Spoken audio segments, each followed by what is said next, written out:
Hello and welcome to Lavneesh sir की class. आज की शिक्षा निदेशालय राष्ट्रीय राजधानी क्षेत्र दिल्ली की आकलन कार्यपत्रक नंबर 9 जो कि कक्षा 9वीं के विद्यार्थियों के लिए है, यह ली गई है सामाजिक विज्ञान से। और इसमें 10 बहुविकल्पीय प्रश्न दे रखे हैं जिन्हें हमें समझ के करना है। सही उत्तर का चयन करके जो उसके सामने गोला दे रखा है उसको पेन या पेंसिल से हमें काला करना है। तो चलिए जल्दी से देखते हैं कौन से प्रश्न है वे। पहला प्रश्न है कि उत्पादन की पहली आवश्यकता क्या है? श्रम, भूमि, भौतिक पूंजी या फिर मानव पूंजी?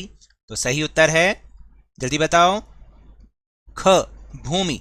तो आपने इसको काला करना है। इस तरीके से आपको इसको भूमि के जो सामने गोला है उसको काला करना है। चलिए अब देखते हैं दूसरा प्रश्न। फिर दूसरा प्रश्न है कि भूमि नापने की मानक इकाई क्या है? मीटर, नाली, मुट्ठी या हेक्टेयर? सही उत्तर है घ, हेक्टेयर। फिर तीसरा प्रश्न है कि औजार, मशीन, भवन किसके उदाहरण है? मानव पूंजी, स्थायी पूंजी, अस्थायी पूंजी या इनमें से कोई नहीं? तो ये सारे हैं स्थायी पूंजी के उदाहरण। तो आपने इसको इस तरीके से काला करना है। आप क्या किया करो, पहले इसके आउटर सर्कल को काला किया करो और फिर इसके बीच में पूरा कर दिया करो उसको। तो पूरा गोला को काला करना है। अब चलिए देखते हैं अगला प्रश्न।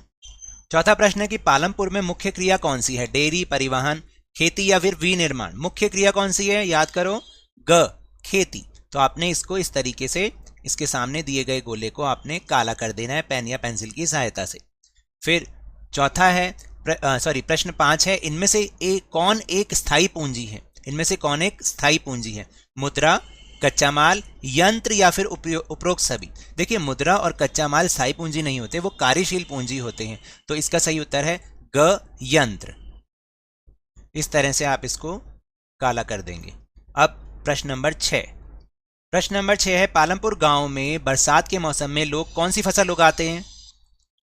गेहूं और चावल, ज्वार और बाजरा, मक्का या गेहूं एवं चना?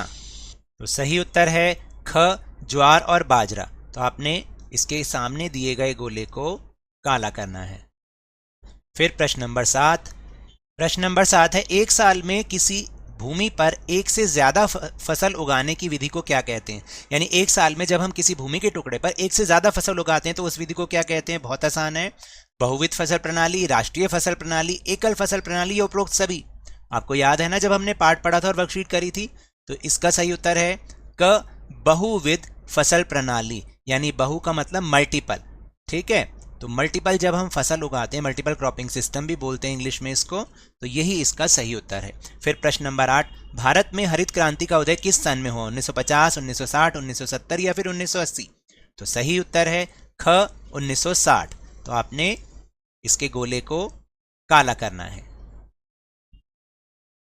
प्रश्न नंबर 9 है, पालमपुर से निकटतम कस्बे का नाम क्या है? यानी पालमपुर के निकट जो कस्बा है उसका क्या नाम है? शाहपुर, गोविंदपुर, दुर्गापुर या फिर रायगंज? सही उत्तर है क, शाहपुर। तो आपने इसके गोले को काला करना है। 10वां प्रश्न है, HYV बीज का विस्तारित नाम क्या है? हैवी यील्डिंग वैरायटी बीज, हाई यील्डिंग वैरायटी बीज, हाफ यील्डिंग वैरायटी बीज या इनमें से कोई नहीं? तो इसका सही उत्तर है हाई यील्डिंग वैरायटी बीज। तो आपने इसके गोले को इस तरह से काला करना। तो ये तो थी आज की वर्कशीट। मिलते हैं अगली वर्कशीट में, तब तक के लिए धन्यवाद।